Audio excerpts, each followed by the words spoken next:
dismiss history at our peril. Liberty Nation Radio with Mark Angelides. And I'm joined now by our national security correspondent, Dave Patterson. Dave, thanks for joining us today. Happy to be on your program. Thank you. So let's talk about Pete Hegseth and his Arsenal of Freedom tour. Tell us what it's about and why this is a good thing. Well, basically what he's doing is he's going to a number of the major defense industry corporations and quite a few smaller ones as well. And what he's doing is it's kind of a cheerleading tour for getting them on board with on cost, on schedule, and performing. And it's a perennial problem that I jokingly say this, and it's probably not fair, but it's pretty accurate, I think. The government looks at the industry and says, we need it faster, better, cheaper, right? Mm-hmm. Industry says, oh boy, we can make it faster, better, cheaper, no matter how long it takes or how much it costs. And the government says, great, where do we sign? Well, I think those days are over, and I think that's the point he's trying to make to these corporations, that, in fact, what's going to happen is we're going to make things faster, and you're going to be on cost, or you're not going to be one of our providers, and it's just that simple. He's whipping them into shape. He is, absolutely, and, it remains to be seen whether or not, who's going to win here, but I think that with President Trump in Hegseth's corner, I think Trump will win this one. Talk about the real nuts and bolts of why it's so important that we reshore our manufacturing and the defense spending. Well, it has to do with the security of the supply chain, really. And so when you have your suppliers all over the world, and particularly suppliers that are in nations not necessarily cordial to the United States. China. Like China, exactly, like China. And like China, did I mention China? China. That there's always the possibility that, one, the sources will be cut off, that there will be pilferage, there'll be obviously the theft of IP.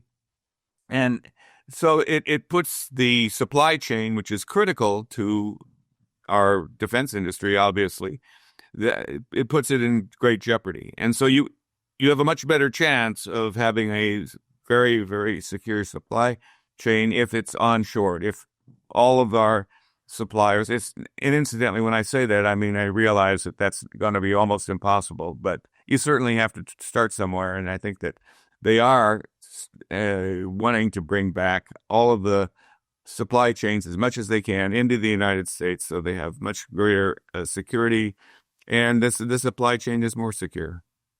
So why is he in New England? Why did he go to New England? I mean, what kind of fruit are we going to see from these visits? Well, I think that New England probably is going to be, perhaps more on the political side than on the defense side, because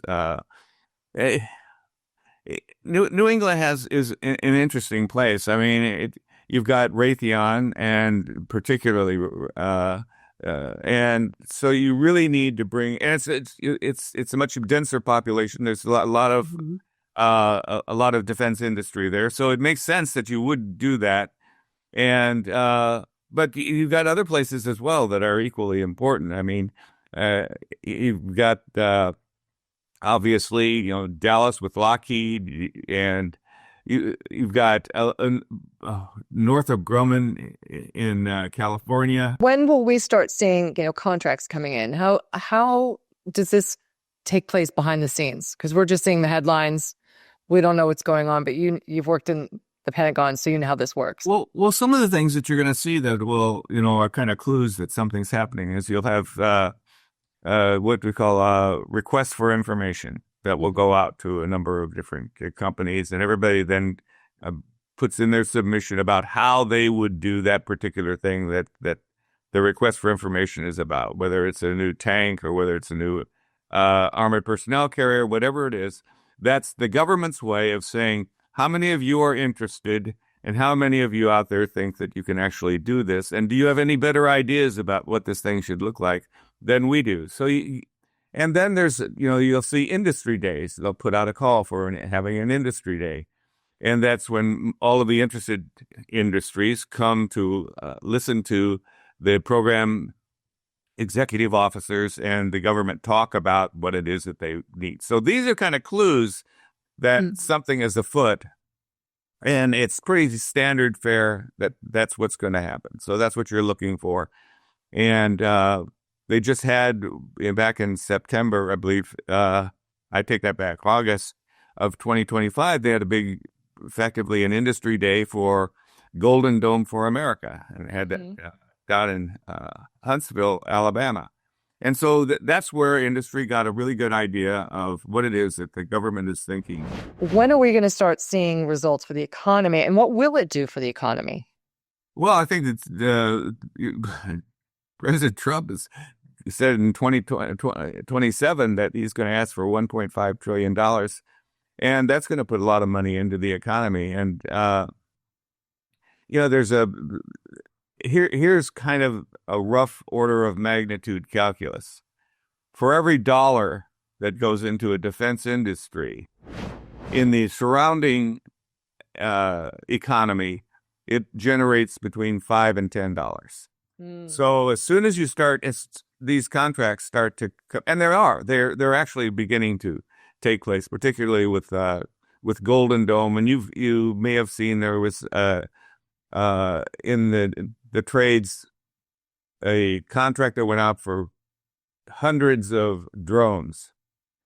And so you're going to, as soon as the contract is let, you start to see the money flow.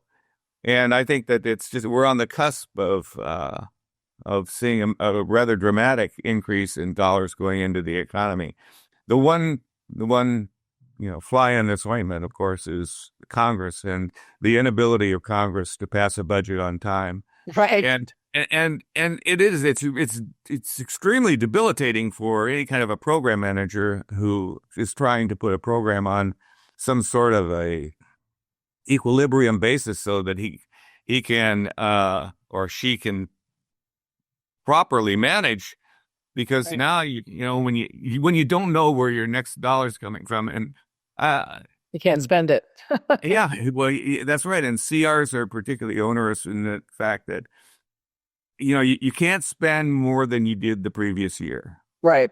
And then if you can't spend more than your previous year and you have a new contract coming up, no new contracts, right? On a CR. So now you got to wait. And for every month that goes by, you had a budget that was supposed to be equally distributed throughout those months. Now you got to cram it in to the last months, right? The last months of the fiscal year. And of course, that's almost impossible. And so now you've got, unexecutable programs, and they've got this big, chunk of change out there. Congress sees that, and now it's rescission bait. Right. And they take it back. So what message is this sending? We were talking about China a little bit. What message is this sending to the adversaries of the U.S. that President Trump is doing all these things? I think that they are getting message loud and clear that, whatever you thought was the norm for the United States, think again, because Donald Trump he does what he says he's going to do. I mean, what a concept, right? Right. and he's very interested in having a robust industrial base that's on cost, on schedule, and performing. And the other thing is that I think that one of the key things, and Hegseth said it in his first speech. Remember, he had a big conclave with all of his industrial CEOs, and he said, I want to have things done with time as the essential element. In other words, time to field. That's one of the key performance parameters that we're going to put in all of our contracts. And well, of course, why wouldn't you? And there was a time when we actually were able to turn things out. You realize that, the F-15, one of the great fighters of all times, right. It went from a clean sheet of paper to a flying airplane in 5 years. Wow. The F-16 had a fly off. And it was in approximately the same amount of time. So it can be done. And it's just a matter of, making it worth the industry's time and effort to do it. I have found that the defense industry will do whatever you ask them to do, and they believe that they're adequately and fairly compensated. So, everybody kind of makes them out the villain. Well, they aren't. They'll do whatever you ask them to do, and you make it worth their while. And you can do that by, putting it into the contract. We dismiss history at our peril. Liberty Nation Radio with Mark Angelides.